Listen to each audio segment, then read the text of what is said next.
Bwana asifiwe, mtumishi wa Mungu. Umesoma neno la Mungu leo? Kama bado, naomba tusome wote waraka wa Tito, mlango wa 2 mstari kuanzia wa 4 hata ule wa 8.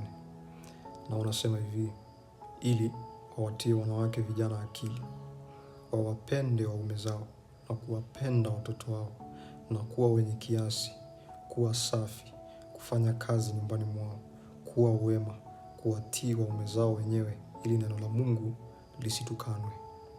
Vivyo hivyo na vijana waume uwaonye kuwa na kiasi katika mambo yote, ukijionyesha wewe mwenyewe kuwa kielelezo cha matendo mema, na katika mafundisho yako ukionyesha usahihi na ustahivu, na maneno yenye uzima yasiyoweza kuhukumiwa makosa, ili yule mwenye kupinga atahayarike, kwa kuwa hana neno baya la kunena juu yetu.